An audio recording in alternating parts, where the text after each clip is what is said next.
안녕하세요. 양민철 목사입니다. 어느덧 목요일이 되어서 다시 시편 묵상하는 시간을 갖도록 하겠습니다. 어제부터 날씨가 꽤나 추운 것 같아요. 겨울은 추운 맛이라고 하지만 그래도 따뜻한 봄날이 더 좋게 느껴집니다. 몸이 추울 땐 체온을 1도만 높여도 면역력이 10배 증가한다고 하니까 머플러 같은 거 하고 다니시고 또 속에 따뜻하게 하나 더 챙겨 입으시면 춥지만 잘 견디지 아니할까 생각이 됩니다. 또 몸도 따뜻하게 해야 되겠지만 마음도 따뜻하게 했으면 좋겠습니다. 몸과 마음이 훈훈한 봄날 같은 겨울날이 되시기 바랍니다. 오늘은 시편 12편을 나누려고 하는데 여전히 다윗의 시라고 이렇게 되어 있어요. 특히 여기서 다윗이 이렇게 했던 말을 먼저 생각해 보겠습니다. 1절에 보면 여호와여 도우소서 경건한 자가 끊어지며 충실한 자들이 인생 중에 없어지나이다 이렇게 말했습니다. 경건한 자가 끊어지고 충실한 자들이 인생 중에 점점 사라져간다라는 위기의식 내지는 탄식을 1절에 고백하고 있습니다. 이것은 다윗이 만난 객관적 상황일 수도 있고 또 주관적 느낌일 수도 있는데요. 왕이 사심이 가득해서 다윗을 공격하기 시작하자 충실한 자, 충직한 자들은 할 말이 사라져가는 거죠. 점점 사라져가고 침묵하게 되니까 아첨꾼들이 활개치기 시작했습니다. 왕의 사심을 정의로운 마음처럼 해석을 해주고 또 왕의 시기 질투를 다윗의 잘못으로 덮어 씌우면서 이 아첨꾼들이 득세하는 시대를 만나게 되는 거죠. 그래서 리더가 어떤 입장을 갖느냐에 따라서 정의로운 사람들이 활동하기 좋은 상황이 될 수도 있고 또 아첨꾼들이 활동하기 좋은 상황이 될 수도 있다라는 거죠. 해서 어떤 리더인가 한 사람이지만 그 한 사람의 영향력은 매우 크다라는 것을 알 수가 있습니다. 그러면 다윗이 여기서 고민했던 것은 거짓말하는 사람들이었습니다. 거짓말로 자신을 공격했기 때문에 그렇습니다. 거짓말로 왕에게 아부하면서 왕이 시기질투했던 다윗을 공격하는 무리들. 그래서 왕의 칼끝만큼이나 다윗을 힘들게 했던 것은 거짓말쟁이들의 거짓말, 아첨하는 말들이 다윗을 몹시 힘들게 하였다라는 것을 알 수가 있습니다.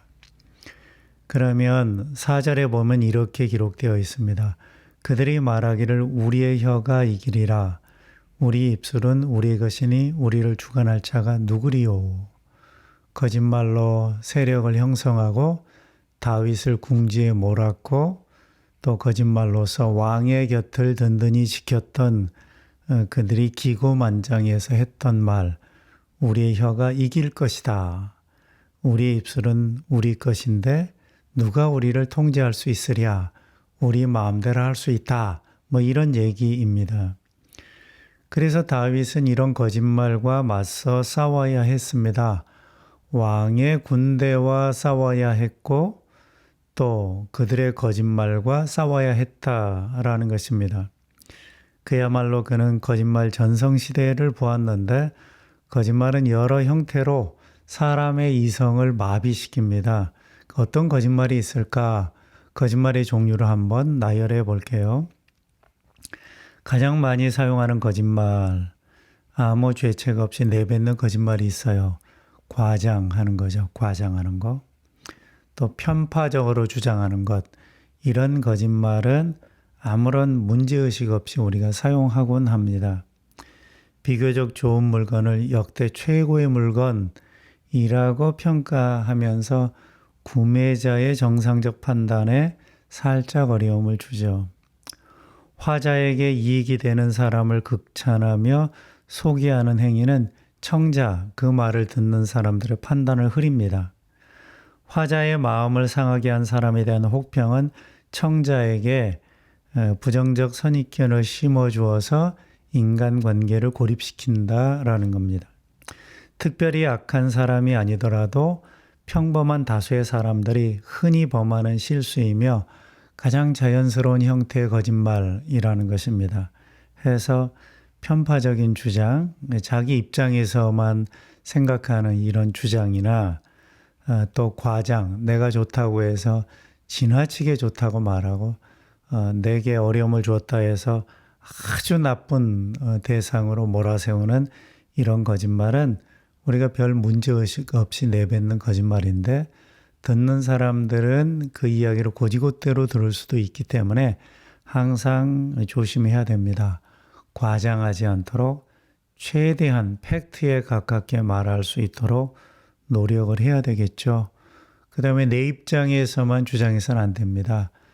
내 스스로를 객관화시켜서 자기 스스로도 정상적으로 평가할 수 있는 그런 능력을 갖춘 사람이 어떤 일에 대하여 평가하고 주장할 때 그것은 다수의 사람들에게 혼선을 빚을 확률을 줄여줄 수 있다. 그런 얘기입니다. 그래서 과장과 편파적 주장, 이것이 우리가 경계해야 되는 거짓말입니다. 또 이런 거짓말도 있습니다. 악마의 편집이죠. 악마의 편집은 치명적인 거짓말입니다. 발언의 맥락을 무시하고 일부 단어와 문장만을 사용해서 본말을 전도하는 행위는 언론을 통해 우리가 종종 보아왔습니다. 참 어려운 그런 우리가 일들을 많이 언론을 통해서 보게 되죠. 어떤 주제에 대해서는 집중적으로 보도하고 보도량이 차고 넘치는데 어떤 보도에 대해서는 아예 눈 감아버리는 그런 일도 있다라는 거죠. 그러면 그 뉴스를 접하는 사람은 이런 그 선별적 보도로 인해서 사실 확인을 제대로 하지 못하고 그 보도의 영향을 그대로 고스란히 받게 되는 그런 경우가 있다라는 것입니다. BCN TV를 시작하면서 제가 했던 말이 있습니다. 몇몇 사람들한테 했던 것 같은데요. 내가 아는 어떤 인터넷 방송사는 방송을 하기 위해서 기금 2억을 모았는데 나는 그런 것 없이 희망찬 교회가 주는 선교본금 30만 원만 갖고도 방송을 해보겠다 이런 말을 했는데 나중에 전혀 다른 말로 들려왔습니다. 제가 BCN TV를 2억에 팔아먹으려고 한다라는 그런 말이었습니다. 너무 기가 막혀서 할 말을 잃었는데 제가 발언했던 거 맞습니다. 2억이란 단어를 제가 말했습니다. 그런데 전혀 다른 말로 가공이 되어서 제게 돌아왔습니다. 너무 황당한 일이죠.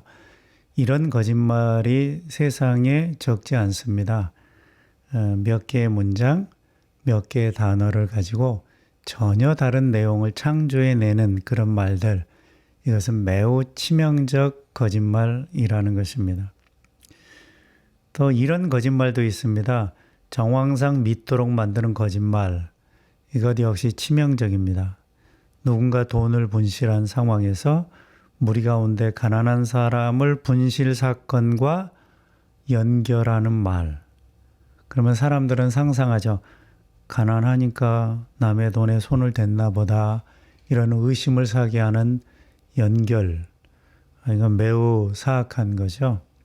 사람들은 사실 확인하기보다 정황상 그럴 것 같다라고 하면은 상대를 어떤 나쁜 사람으로 몰아세울 수 있기 때문에 정황상 몰아가는 이런 거짓말은 매우 치명적 인격살인이 될 수 있다. 이런 거짓말에 속아서도 안 되고 이런 거짓말을 해서도 안 되겠다라는 것입니다. 거짓말 잘하는 사람들의 특징이 있습니다. 사람 심리를 잘 이용한다는 것입니다. 어떤 말이 먹힐지 지금은 어떤 말을 해야 될지를 잘 압니다.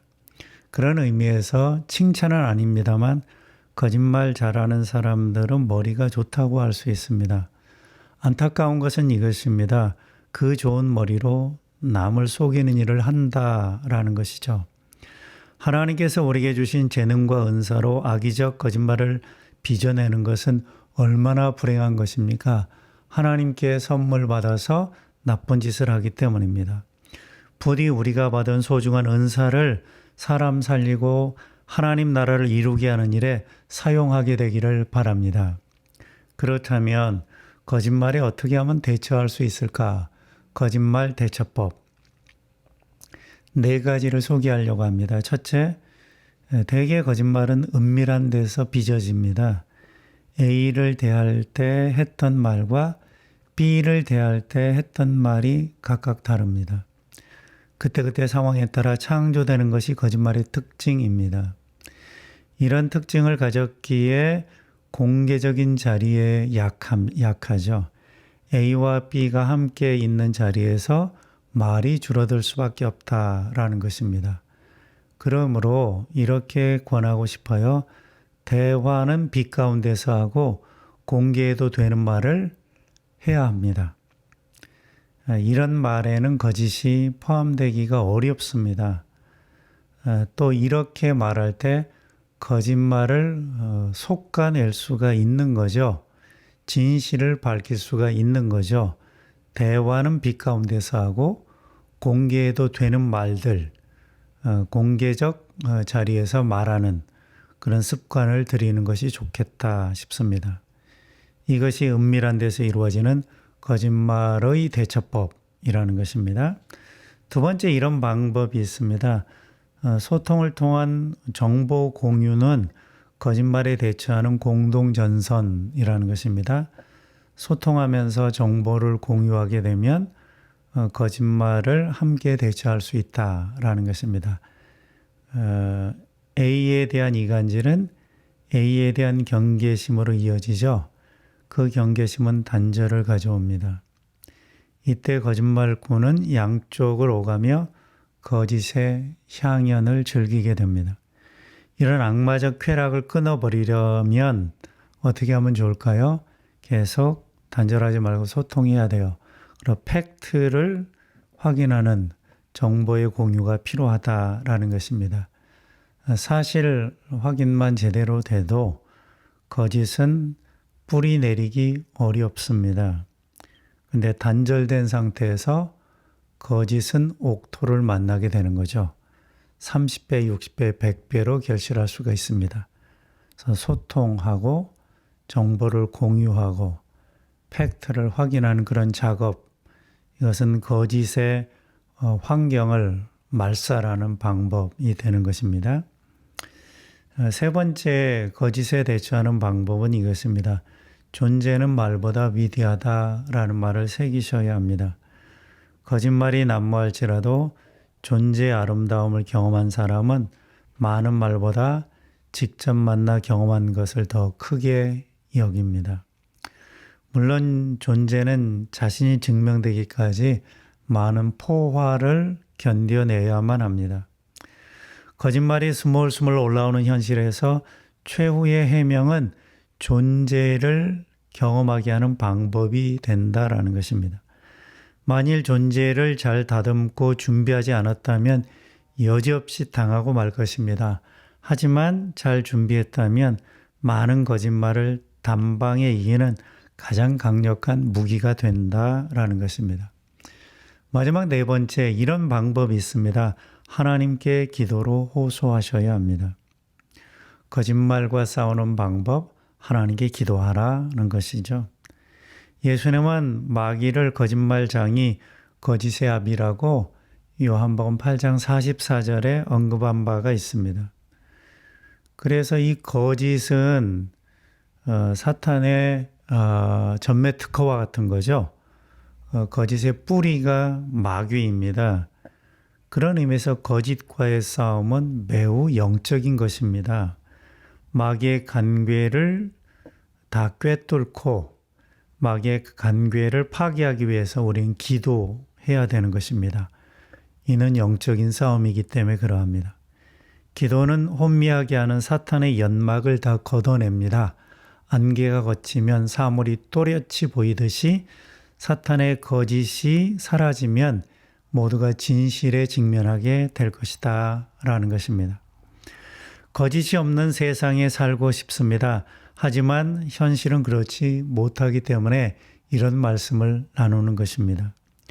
우리는 거짓말이 아닌 참말의 편에 서야 하고 또한 거짓말에도 불구하고 진실의 창으로 거짓을 뚫고 나가는 그런 능력을 길러야만 합니다. 영적 전쟁은 하나님의 말씀과 사탄의 거짓말의 싸움인데 거짓말과의 싸움은 매우 영적인 것입니다. 그래서 하나님께 도움을 구하셔야 되는 거죠. 그럴 때 하나님은 우리를 도와주십니다.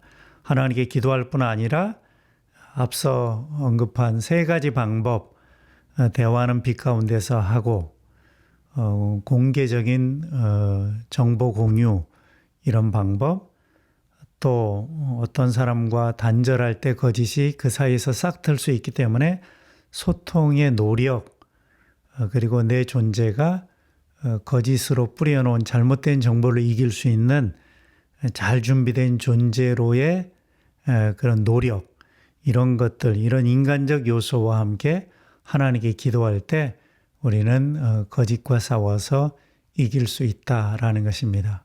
이보다 더 좋은 방법들이 많을 거라고 생각됩니다. 그런 좋은 방법들을 서로 공유하는 것도 진실을 들고 거짓과 싸우는 그런 지혜가 되리라 생각됩니다. 무엇보다 중요한 것은 내가 하나님 앞에 정직하게 서는 노력을 해야 된다라는 것입니다. 이런 끊임없는 노력과 함께 우리가 하나님 편에 서서 거짓과 싸우려는 그런 사람, 이런 사람과 하나님은 함께 하시리라 믿습니다. 감사합니다.